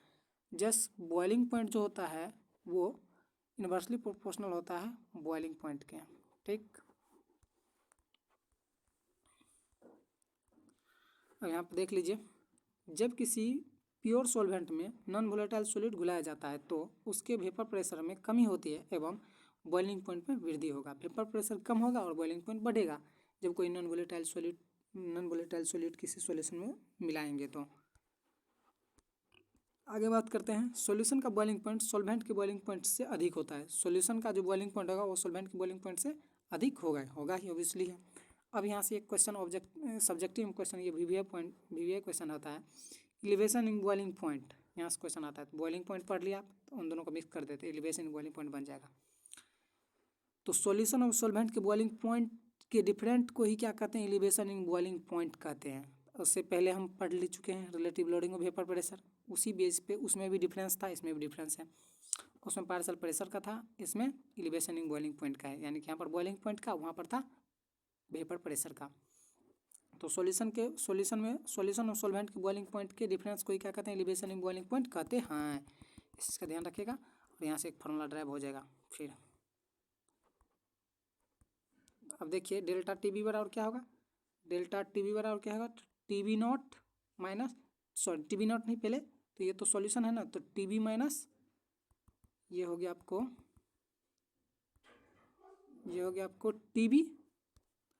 TB माइनस TB नॉट, तो ये हो गया डेल्टा TB बराबर। ठीक, TB बराबर क्या होता है? टेम्परेचर का अंतर। TB क्या है? टेम्परेचर का डिफरेंट। आगे आते हैं यहाँ पर, और एलिवेशन इन बॉइलिंग पॉइंट भी कोलिगेटिव प्रॉपर्टी डिपेंड करेगा, क्योंकि सॉलिड के पार्टिकल यहाँ पर भी होगा। तो elevation in boiling point colligative property है, क्योंकि यह सॉल्यूट के पार्टिकल की संख्या पर डिपेंड करता है, इसलिए, और इसे डेल्टा TB द्वारा डिनोट किया जाता है, यानी सूचित करने के लिए डेल्टा TB का हम यूज करते हैं, डेल्टा B नहीं, डेल्टा TB। ये टेम्परेचर का डिफरेंट है इसीलिए। अब राउल्ट्स लॉ के अनुसार, तो Raoult's law of elevation in boiling point बस सेम बात करेगा, वहाँ पर भी कुछ क्या था उसी प्रकार से यहाँ पर भी करेगा। तो elevation in boiling point solution के मोलैलिटी के समानुपाती होता है। किसके समानुपाती होता है? मोलैलिटी के। तो यहाँ से हम यहाँ पर पूरा सॉल्व नहीं, इसका दूसरा PDF है यहाँ पे, यहाँ से हम आपको सॉल्व करके देते हैं। यहाँ से क्या लिखा हुआ है? Raoult's law of elevation in boiling point. तो elevation in boiling point solution के मोलैलिटी के सीधा समानुपाती है। तो मोलैलिटी को क्या होता है? मोलैलिटी को छोटा m से नोट करते हैं, यहाँ पर मिसिंग हो गया, छोटा m से। और डेल्टा TB के डायरेक्टली प्रोपोर्शनल होता है। तो डेल्टा TB के यहाँ से अगर यहाँ पर ये प्रोपोर्शनलिटी साइन को हटाएंगे जब, तो यहाँ पर एक कांस्टेंट लेंगे जिसको KB कहेंगे। ठीक, और यहाँ पर देख लीजिए KB को मोल एलिवेशन मोलल कांस्टेंट बोलते हैं। KB को क्या बोलते हैं? जहाँ मोलल एलिवेशन कांस्टेंट है, जो इक्विलिब्रियम कांस्टेंट है, एक क्या है? इक्विलिब्रियम कांस्टेंट है। तो डेल्टा TB बराबर फॉर्मूला आपको पता है कि TB माइनस TB नॉट होता है, और यहाँ पर ये उठा के इसको यहाँ पर पुट करेंगे, फिर डेल्टा TB को, और यहाँ पर ये जो m है इसके बराबर क्या होता है? आपको इससे पहले हम पढ़ाए हैं कि मोलैलिटी के लिए होता था A बट्टे B गुना 1000 अपॉन मोलिकुलर वेट। ये आपको पढ़ा के आए हैं पीछे, हम मोलैलिटी जहाँ पर डिस्कस किए थे, उसी चीज़ को यहाँ पर पुट कर देंगे और यहाँ से आपका वैल्यू आ जाएगा। फाइनल ये बना, ये जो आपका है, ये फाइनल आपका आंसर आ गया राउल्ट्स लॉ के अनुसार। अब यहाँ पर सब कुछ दिया हुआ है, किसके कौन डायरेक्टली प्रोपोर्शनल, इन्वर्सली प्रोपोर्शनल होता है। अब आते हैं हम, बस उसी का सब कुछ डेरिवेटिव किया हुआ है, बस और कुछ भी नहीं यहाँ पर। अब वॉल्यूम ऑफ के बी, वैल्यू ऑफ के बी, ये सब कुछ भी नहीं है। चलिए हम आते हैं यहाँ पे। अब यहाँ पर सबके लिए के बी का वैल्यू अलग अलग होगा क्योंकि वो कांस्टेंट है। तो जैसे हम फिजिक्स में पढ़ते हैं उसी प्रकार से यहाँ पर भी होता है। फिजिक्स में ई नॉट का वैल्यू जो होता है, एप्सिलॉन नॉट का जो वैल्यू होता है, एप्सिलॉन नॉट का जो वैल्यू होता है वो वाटर के लिए, सॉरी वायु के लिए 1 होता है, वाटर के लिए सी हो जाता है। ठीक उसी प्रकार इसमें भी चेंज होता है। तो वही बोला यहाँ पे कि वाटर के लिए के बी का वैल्यू, तो वाटर के लिए कितना होता है, इधर मत ध्यान दीजिएगा, नीचे निकाले हैं। तो वाटर का बॉइलिंग पॉइंट 100 डिग्री सेल्सियस पे निकालेंगे। तो माना कि सॉल्यूशन का बॉइलिंग पॉइंट 100.52 डिग्री सेल्सियस मान लिए हैं। तो यहाँ से जो के बी का वैल्यू आएगा वो होगा टी बी प्लस टू के बी एम होता है, ये मोललिटी है। और डेल्टा टी बी बराबर क्या, T B minus T B naught, K B गुना मोललिटी 1 ले लिए हैं। और फिर यहाँ पर सॉल्व जब करेंगे इसको तो इसका डिफरेंस कितना हो गया, इतना। और ये हो गया, ये जो होगा ये सॉल्यूशन का है, ये सॉल्वेंट का हो गया। तो इसको घटा लेंगे इसमें से और ये के बी के बराबर करेंगे। और जब इसको घटाएंगे तो वो जो वैल्यू होगा इसका के बी का वैल्यू हो जाएगा। तो के बी का वैल्यू वाटर का कितना होता है, 0.52 डिग्री सेल्सियस आंसर। और ये के बी टेम्परेचर है, इसलिए 60 डिग्री सेल्सियस में जा रहा है। यहाँ पर कुछ पॉइंट है, इसको ध्यान रखिएगा। बोल रहे जब 1 kg सॉल्वेंट में 1 मोल सॉलिड घुला दिया जाता है तब मोलर एलिवेशन कांस्टेंट का मान एलिवेशन इन बॉइलिंग पॉइंट के बराबर हो जाता है। तो molar elevation in boiling point किसके बराबर होता है, जब 1 मोल सॉलिड को, यानी कि 1 kg सॉल्वेंट में 1 मोल ऑफ सॉलिड घुल जाता है तब मोलर एलिवेशन कांस्टेंट का मान एलिवेशन इन बॉइलिंग पॉइंट के बराबर हो जाता है। केबी का वैल्यू सॉल्वेंट के नेचर पर डिपेंड करता है, अलग अलग सॉल्वेंट के लिए केबी का वैल्यू अलग अलग होगा। अलग अलग केबी का वैल्यू अलग अलग सॉल्वेंट के लिए अलग अलग होगा। ठीक, अब आते हैं इस पे, क्वेश्चन है ये सब, इसको हटाइए। क्वेश्चन चाहिए आप देख लीजिए क्वेश्चन। अगला आता है हमारा क्वेश्चन है डिप्रेशन इन फ्रीजिंग पॉइंट। तीसरा हमको लेके प्रॉपर्टी पे आ चुके हैं। डिप्रेशन इन फ्रीजिंग पॉइंट पहले पढ़ेंगे, फ्रीजिंग पॉइंट फ्रीज करने के लिए। इसमें फ्रीजिंग वाला बात होगा, इससे पहले टेम्परेचर वाला बात हुआ, उससे पहले प्रेशर वाला बात हुआ था। तो सभी को एक एक करके डिस्कस करते हैं। फ्रीजिंग करने के जानते हैं, पानी को क्या करते हैं, बहुत ज़्यादा, जैसे फ्रिज देखे होंगे, फ्रिज में आप रख दीजिएगा पानी को बहुत मतलब कम डिग्री सेल्सियस पे, तो वो जमना भी प्रारंभ हो जाए, बर्फ़ बन जाता है। तो वही बात है। और जब उसे हीट करेंगे तो वो फिर पानी में कन्वर्ट हो जाएगा। तो वही सब बात यहाँ पर क्या है। फ्रीजिंग का स्टार्टिंग पॉइंट कितना होता है, 0 डिग्री सेल्सियस होता है। अब यहाँ पर लिखा हुआ ताप जिस पर किसी पदार्थ का लिक्विड एवं सॉलिड स्टेट साम्यावस्था में हो तो उसे फ्रीजिंग पॉइंट कहते हैं। मतलब जिस पर लिक्विड का, यानी कि लिक्विड का और सॉलिड दोनों किस अवस्था में हो, इक्विलिब्रियम स्टेट में होगा, तो उसे हम क्या कहते हैं, फ्रीजिंग पॉइंट कहते हैं। या दूसरा परिभाषा पढ़ लीजिए, वह ताप जिस पर लिक्विड का सॉलिड में तथा सॉलिड का लिक्विड में बदलने की दर बराबर हो जाए। जब दोनों का बदलना बराबर हो जाएगा तब उसे, उस पॉइंट को क्या कहेंगे, फ्रीजिंग पॉइंट। एक और परिभाषा है, वह ताप जिस पर लिक्विड का वेपर प्रेशर सॉलिड के वेपर प्रेशर के बराबर होगा। यानी कि जो लिक्विड का वेपर प्रेशर वही सॉलिड का वेपर प्रेशर होगा। जब दोनों बराबर हो जाएगा तो उस पॉइंट को क्या कहेंगे, फ्रीजिंग पॉइंट कहते हैं। तो फ्रीजिंग पॉइंट TBF का मतलब TF का ज़्यादा होगा, TB नहीं, TF का ज़्यादा होगा, TF नॉट का ज़्यादा होगा TF से। क्यों कि देख लीजिए यहाँ पे, ये अभी मान लीजिए यहाँ पे 1 मिनट,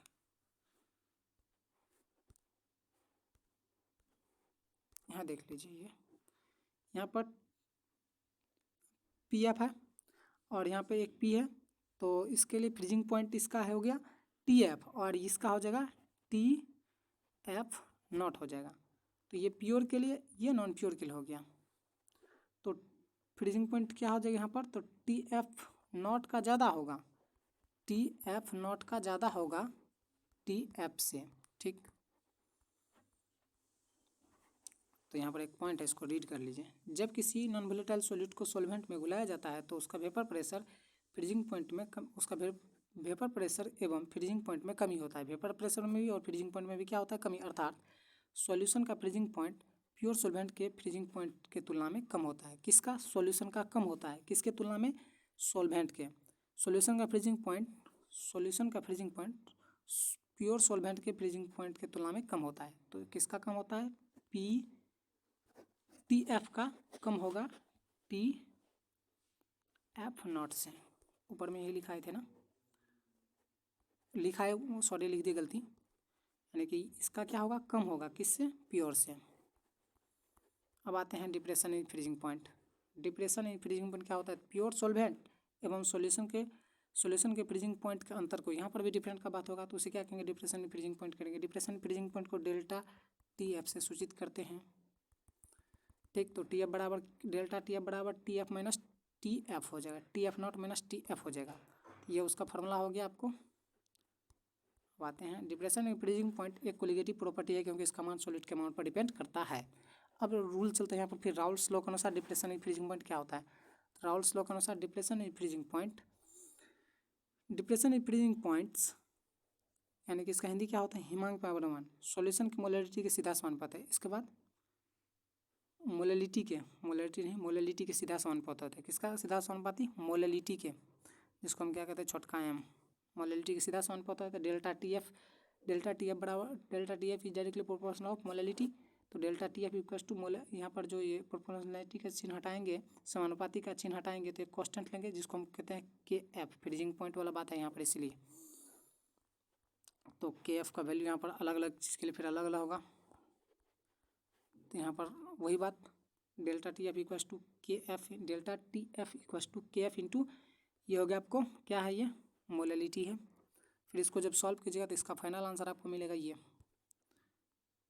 फाइनल में आंसर इसका ये मिल जाएगा। ठीक, आइए आगे बढ़ते हैं। बाद में कि सब कुछ लिखा हुआ है, ये कौन क्या है। अब यहाँ पर रिलेशन है सॉल्यूशन में फ्रीजिंग पॉइंट मोलैलिटी के सीधा संबंध। किसमें? सॉल्यूशन के फ्रीजिंग पॉइंट एवं मोलैलिटी में संबंध। तो डेल्टा TF बराबर ये होता है।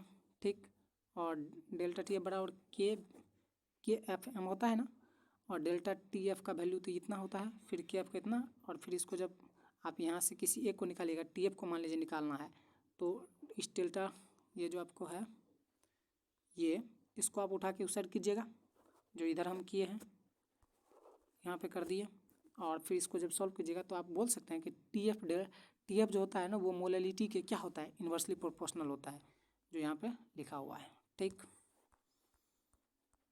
अब सॉल्यूशन का फ्रीजिंग पॉइंट मोलैलिटी के व्युत्क्रमानुपाती होता है, वही लिख दिए हैं। KF का अगर आपको यूनिट पूछे तो क्या होता है KF का यूनिट? इससे पहले हम यह होता है इसका यूनिट kg मोल, यानी कि KF का मतलब ये हो गया आपको, यहाँ से आपको हम बोल सकते हैं ये टेम्परेचर होता है एक प्रकार का, ये KF, और ये मोल पर kg।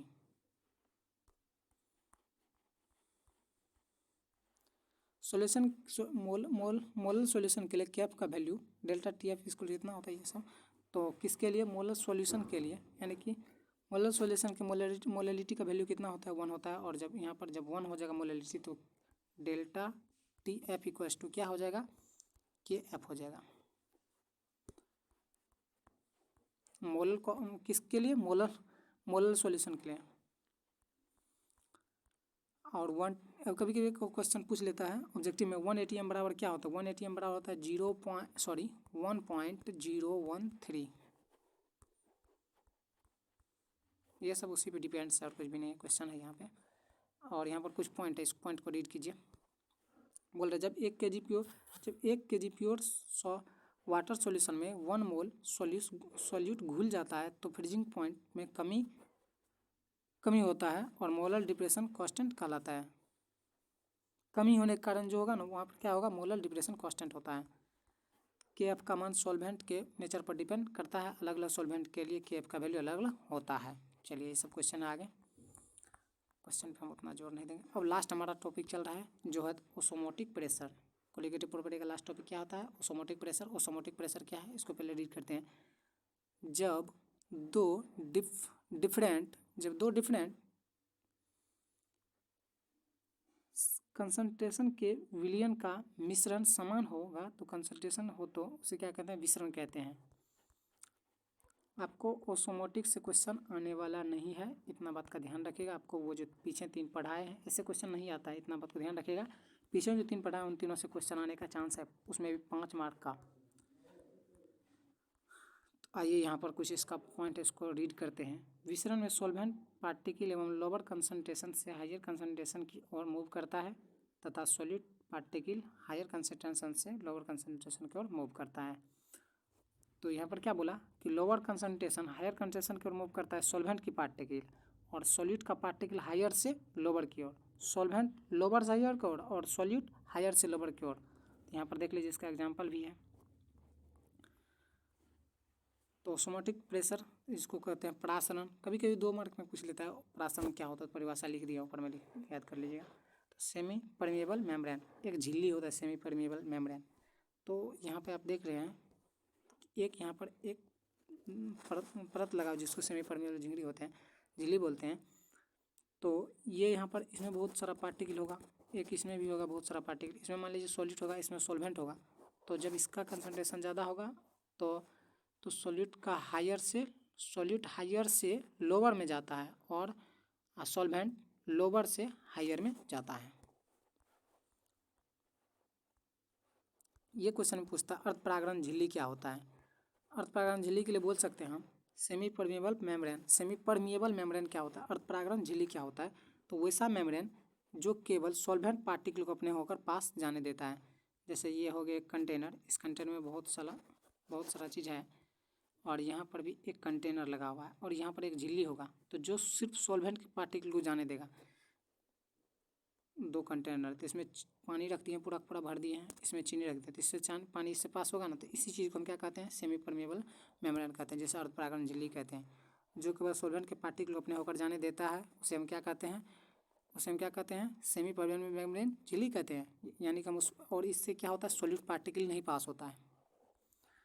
अब यहाँ पर ये ख़त्म होता है, कुछ और पार्ट है इसका, वो भी बता ही देते हैं। मानव द्वारा निर्मित एसपीएम मानव द्वारा जो निर्मित किया वो भी आप याद रख लीजिए। मानव द्वारा जो एसपीएम निर्मित किया गया था वो होता है C2FN6 एवं Ca3PO4 द्वारा बनाया जाता है। ये मानव द्वारा बनाया जाता है। इनमें सबसे उच्च पीएम होता है ये हाई होता है, और ये लो वाला होता है, द्वारा बनाया है, लेकिन यह सिर्फ जलीय विलयन के लिए उपयोग किया जाता है। और ये जो सॉल्यूशन किस सॉल्यूशन के लिए, तो वाटर सॉल्यूशन के लिए यूज किया जाता है। अब आता है प्रासरण क्या होता है, प्रासरण को भी जान लीजिए। तो एसपीएम के द्वारा लोअर कंसंट्रेशन से हायर कंसंट्रेशन की ओर सॉल्वेंट पार्टिकल का स्वतंत्र प्रवाह को ओस्मोसिस कहते हैं। क्या कहते हैं इसमें, एसपीएम के द्वारा लोअर कंसंट्रेशन से हायर कंसंट्रेशन की ओर, लोअर से हायर की ओर किसका, सॉल्वेंट पार्टिकल का स्वतंत्र प्रवाह, मतलब स्वतंत्र मतलब फ्री स्वतंत्र प्रवाह होते रहेगा, तो उसी को हम क्या कहते हैं, ओस्मोसिस कहते हैं। अब ओस्मोटिक प्रेशर के बारे में हम देख लीजिए। यहाँ पर वही फिगर में आउट कर दी हैं कि एक ये यहाँ पर पूरा एक कंटेनर था, एक इसमें झिल्ली लगा हुआ था, और इससे ये वाटर इसमें क्या हो रहा है, फ्लो हो रहा है, सॉल्वेंट पार्टिकल इसमें फ्लो हो रहा है। तो ये हो गया लोअर कंसंट्रेशन, ये हो गया हायर कंसंट्रेशन, लोअर से हायर की ओर मूव कर रहा है। ओस्मोटिक प्रेशर को रोकने के लिए सॉल्यूशन साइड जितना अतिरिक्त बल लगाना पड़ता है उसी दाब को ओस्मोटिक प्रेशर कहते हैं। मान लीजिए कि इसमें पानी जा रहा था इधर से, और हम इसको रोकना चाहते हैं, तो इससे इधर से कोई प्रेशर लगेगा, इधर से जो प्रेशर लगेगा उसी चीज़ को क्या कहते हैं, ओस्मोसिस प्रेशर कहते हैं। तो बोल सकते हैं ओस्मोटिक प्रेशर को रोकने के लिए सॉल्यूशन साइड जितना अतिरिक्त दाब लगाना पड़ता है उसी दाब को क्या कहते हैं, ओस्मोटिक प्रेशर कहते हैं, जिसे पाई से डिनोट किया जाता है। रिवर्स ओस्मोसिस, विपरीत प्रासरण क्या होता है, तो हायर से लोअर की ओर जब मूव करेगा तो उसे हम क्या कहेंगे, विपरीत प्रासरण कहेंगे। जब लोअर से हायर की ओर मूव करेगा तो, हायर से लोअर की ओर मूव करेगा तो कौन चीज़, सॉल्वेंट पार्टिकल। बात खत्म। अब बताइए यहाँ से एक क्वेश्चन यहाँ से बनेगा, van't Hoff law of osmotic pressure. तो ओस्मोटिक प्रेशर में ये क्वेश्चन पूछ सकता है, van't Hoff law of osmotic pressure, प्रासरण दाब के लिए वांट्स हाफ का नियम। इस नियम के अनुसार क्या होता है, इस नियम के अनुसार होता क्या है, सॉल्यूशन का जो ओस्मोटिक प्रेशर होता है वो मोलरिटी के कंसंट्रेशन के सीधा समानुपाती होता है। इससे पहले सब पढ़े हम मोलरिटी के, लेकिन ओस्मोटिक प्रेशर मोलरिटी के सीधा समानुपाती हो जाता है। तो पाई डायरेक्टली प्रोपोर्शनल क्या हो जाएगा, सी यहाँ पर सी बोलिए या एम बोलिए, कोई दिक्कत नहीं, यहाँ पर सी या एम बोल सकते, कोई दिक्कत नहीं है। मोलरिटी को डिनोट किया यहाँ पर। सॉल्यूशन का ऑसोमेटिक प्रेशर परम ताप के समानुपाती हो जाएगा। Osmotic pressure is directly proportional of temperature. यहाँ पर क्वेश्चन पूछ लेता है ऑब्जेक्टिव में, ऑसोमेटिक प्रेशर जो होता है ना वो टेम्परेचर के डायरेक्टली प्रोपोर्शनल होता है। अब यहाँ पर कांस्टेंट हटाएंगे, क्या क्या हटाएंगे, कॉस्ट ये समानुपाती नहीं हटाएंगे। जब हटाएंगे तो वहाँ पर आर एक कांस्टेंट लेंगे, आर से आर, और ये तो टेम्परेचर हो गया। तो फिर पाई बराबर फार्मूला हो जाता है। एक क्वेश्चन पूछता है फार्मूला में ऑब्जेक्टिव में ऑसोमेटिक प्रेशर के लिए पाई बराबर क्या फार्मूला होता है, सी आर टी होता है। तो बाद में सी क्या है, आर क्या है, टी है, सारा यहाँ पर ड्राइव किया हुआ है कौन क्या है। और यहाँ पर आप इस नॉर्मलिटी मोलरिटी जो आया है, मोलरिटी का फार्मूला आपको ड्राइव करके दे रखे थे, एन अपॉन वॉल्यूम होता था ना, और आर और टी सारा चीज़। तो एन हो गया मोल, भी हो गया वॉल्यूम, और फिर इस वॉल्यूम को आप कन्वर्ट कर सकते हैं। वॉल्यूम बराबर मोलिकुलर वेट हो जाएगा वॉल्यूम की जगह पर। और यहाँ पर सब कुछ लिखा हुआ है कौन क्या है। Pi is the osmotic pressure, W is the solute का भार, एम इज द सॉल्यूट का अनुभार, B is the volume solution का volume, T is the temperature, I the रगबर कांस्टेंट। एक कांस्टेंट है, रगबर कांस्टेंट है, ऑसोमेटिक प्रेशर का कांस्टेंट है जो कितना होता है 0.82। ये हमेशा फिक्स होता है यहाँ पे। चलिए अब आता है आइसोटोनिक सॉल्यूशन, संप्राशन विलयन। कौन सा, संप्राशन सॉल्यूशन। आइसोटोनिक सॉल्यूशन क्या होता है, तो समान ताप पर जिस सॉल्यूशन का ऑसोमेटिक प्रेशर बराबर होता है उसे हम क्या कहते हैं, आइसोटोनिक सॉल्यूशन कहते हैं। समान ताप पर मतलब सिंपल टेम्परेचर, यानी कि समान टेम्परेचर सॉल्यूशन का ऑसोमेटिक प्रेशर, समान ताप पर जिस सॉल्यूशन का ऑसोमेटिक प्रेशर बराबर आता है उसे हम क्या कहते हैं, आइसोटोनिक सॉल्यूशन कहते हैं, जिसे संप्राशन कहते हैं। आइसोटोनिक सॉल्यूशन में ऑसोमोसिस प्रेशर की घटना नहीं होती है, इसमें ऑसोमोसिस की घटना नहीं होती है। आइसोटोनिक सॉल्यूशन के लिए बोल सकते हैं पाई 1 और पाई 2 का वैल्यू बराबर होगा, तो दोनों से एक तरफ कट जाएगा, तो n1 अपॉन m2, यानी कि ये सब यहाँ पर डिराइव किया हुआ है ये सब, यानी कि इसका n1 upon v1 equals to n2 upon v2। यहाँ से वही सब ड्राइव कर दिया है, इसमें वो चीज़ नहीं होता है जो उसमें हो रहा था। यहाँ से क्वेश्चन है। अब एक और आता है, एक क्वेश्चन यहाँ से बन जाता है, हाइपोटोनिक सॉल्यूशन या एंड हाइपरटोनिक सॉल्यूशन। एक होता है हाइपो, एक होता है हाइपर। एक होता है अर्धप्रासरी, एक होता है अतिप्रासरी। अर्धप्रासरी पहले पढ़ते हैं। तो वैसा सॉल्यूशन जिसका ऑसोमेटिक प्रेशर कम हो, जिसका ऑसोमेटिक प्रेशर कम होगा उसे हाइपोटोनिक सॉल्यूशन कहेंगे। और जिसका वैसा सॉल्यूशन जिसका आइसोटोनिक प्रेशर क्या होगा, ज़्यादा, उसे क्या कहेंगे, हाइपरटोनिक सॉल्यूशन कहेंगे।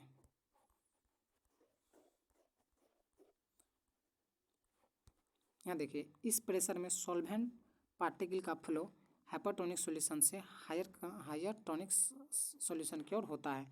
हाइपो से हायर की तरफ होगा। अब यहाँ से एक क्वेश्चन पूछ लेता है कभी कभी, अपसमान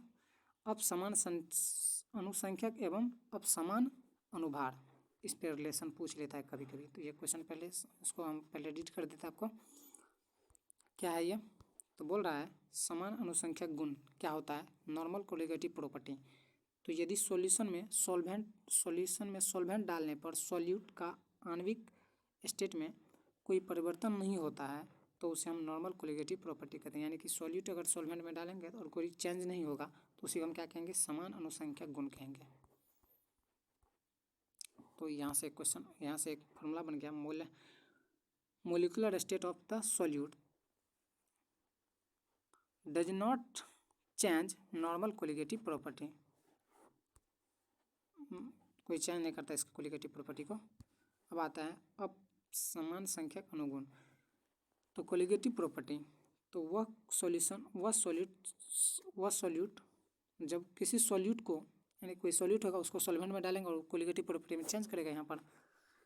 तो जब किसी सॉल्यूट को सॉल्वेंट में डालने पर सॉल्यूट का मोलिकुलर स्टेट चेंज हो जाता है, यानी कि वो चेंज हो जाएगा, तो उसको क्या कहेंगे, एबनॉर्मल कोलिगेटिव प्रॉपर्टी, जिसे कहते हैं अपसमान अनुसंख्यक गुण। यहाँ पर चेंज होगा, उसमें चेंज नहीं होता था। उसमें क्या होता था, वह वैसा जब किसी सॉल्यूट को सॉल्वेंट में डालते हैं तो उसके सॉल्यूट का मोलिकुलर स्टेट में कोई चेंज नहीं हो रहा था, तो उसे हम क्या कहते हैं, अनुसंख्यक। वहाँ पर बोल देते हैं ना, क्या था, अनुसंख्यक नहीं था, यहाँ पे था समान अनुसंख्यक गुण। यह हो गया अपसमान। अब हो गया विलयन का अपसमान अनुसंख्यक गुण। कोलिगेटिव प्रॉपर्टी के दो कारण हो सकता है, association of the solute particle यानी कि विलय का संगुणन, और एक होता है डिसोसिएशन ऑफ सॉल्यूट पार्टिकल विलय का वियोजन। एक योजन एक वियोजन मतलब एक मिलना एक हटना। सॉल्यूशन में कुछ सॉल्यूट पार्टिकल की एसोसिएशन हो जाता है जिससे सॉल्यूशन में अणुओं की संख्या घट जाती है। एसोसिएशन मतलब उसमें क्या होता है, मिल जाता है, एवं कोलिगेटिव प्रॉपर्टी के मान में कमी आ जाता है, क्योंकि कोलिगेटिव प्रॉपर्टी मोलिकुलर वेट के अनुक्रमानुपाती यानी कि व्युत्क्रमानुपाती मतलब अनुक्रमांक मतलब व्युत्क्रमा मतलब इनवर्सली प्रोपोर्शनल होता है। तो कोलिगेटिव प्रॉपर्टी मोलिकुलर वेट का इनवर्सली प्रोपोर्शनल होता है, ये भी क्वेश्चन हो गया। अब डिसोसिएशन ऑफ सॉल्यूट मोलिक्यूल। विद्युत अपघट इलेक्ट्रोलाइट अपने विलयन में आयनों से टूट जाते हैं एवं जिससे विलयनों में कणों की संख्या अधिक हो जाता है। जब ये टूटेगा, जब कोई ऐसे कंटेंट था इसमें बहुत बड़ा कोई हम पार्टिकल डाल दिए सॉलिड का, जब ये टूटेगा तो इसमें क्या होगा, इलेक्ट्रॉन की संख्या बढ़ेगा, मतलब इसकी पार्टिकल की संख्या बढ़ेगा, और जब पार्टिकल की संख्या बढ़ेगा तो विलयन में जब पार्टिकल की संख्या बढ़ेगा तो इसका हायर कोलिगेटिव प्रॉपर्टी यानी कि यहाँ पर डिसोसिएशन हो जाता है किस चीज़ का, सॉल्यूट का।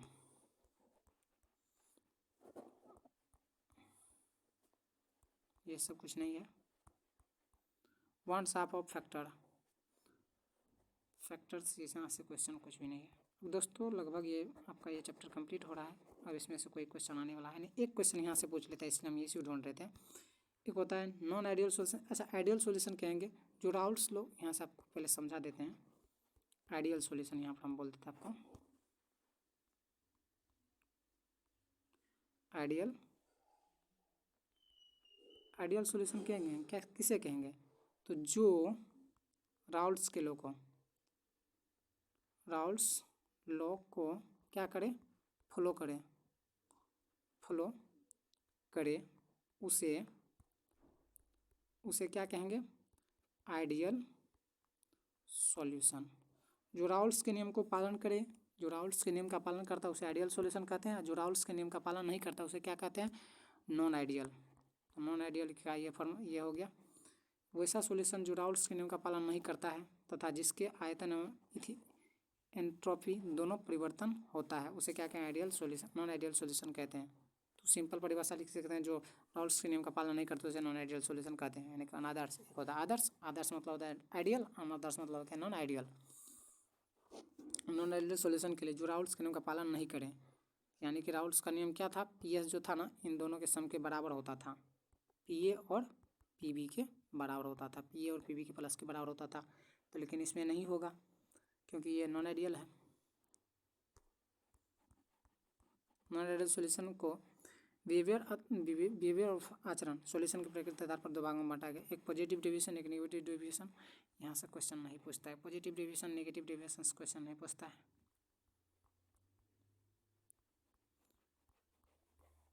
और कुछ देख लेते इसमें है जो बताने के लायक हो। अच्छा, विलेयता भी पूछ लेते कभी कभी, सोल्युबिलिटी क्या होता है, तो विलेयता क्या होता है, तो निश्चित ताप एवं दाब पर किसी सॉल्वेंट के सॉल्यूट एवं अधिकतम द्रव्यमान को उसकी विलेयता कहते हैं। अधिकतम द्रव्यमान को सॉल्यूट की अधिकतम मात्रा हो जाएगा ना किसी सॉल्वेंट में, सॉल्वेंट की तुलना में, तो वहाँ पर सोल्युबिलिटी उत्पन्न होता है। ठीक, किसी भी सॉल्यूट की विलेयता तीन बातों पर डिपेंड करता है। तीन बात कौन कौन होता है, एक होता है सॉल्यूट के नेचर, दूसरा होता है टेम्परेचर और तीसरा होता है प्रेशर। सॉल्युबिलिटी तीन बातों पर डिपेंड करता है, नेचर, टेम्परेचर और प्रेशर।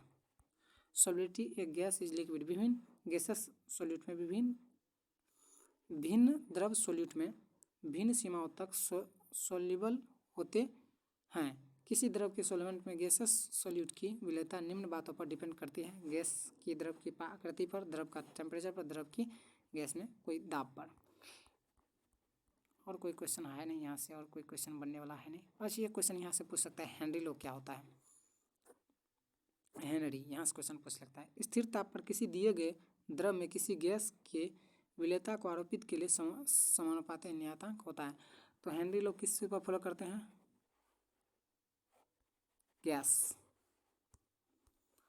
नियत ताप पर किसी विलयन में गैस का मोल फ्रैक्शन उसके दाब के सीधा समानुपाती, द्रव के नियत ताप पर द्रव विलयन के गैस के मोल फ्रैक्शन के सीधा समानुपाती होता है। तो पी ए इक्वल टू इतना, और यहाँ पर K H equal to Henry constant हो गया, और यहाँ पर के एच ये आएगा, तो आप इस क्वेश्चन को सॉल्व कर लेगा। तो आई होप यहीं तक इसमें था। तो एक यहाँ पर इम्पोर्टेंट क्वेश्चन ये हो गया। और लास्ट हम डिस्कस कर देते हैं। आपको वो जो कोलिगेटिव प्रॉपर्टी पढ़ाए उनको रीड कर लीजिएगा। इसमें एक हेनरी लॉ है, इसको देख लीजिएगा। ये आपको मार्क्स दिलाने वाला है। ये सब 5 मार्क का क्वेश्चन पूछा था। हेनरी लॉ तो आपको 2 मार्क्स में पूछेगा ही। तो आई होप यहाँ तक मैं आपको जो भी हम बताए ये क्लियर रहा होगा। तो आई होप अगर ये सेशन आपको अच्छा लगा तो अपने दोस्तों में शेयर कीजिए और अपने दोस्तों का भी हेल्प कीजिए। ये हमारा आपका 1 शॉर्ट लेक्चर हो गया। इसका लिंक आपको डिस्क्रिप्शन में मिल जाएगा। इसका PDF आपको डिस्क्रिप्शन लिंक में दिया रहेगा, वहाँ से आप डाउनलोड कर सकते हैं। थैंक यू दोस्तों, आज के लिए इतना ही। मिलते हैं अगले लेक्चर में, तब तक के लिए।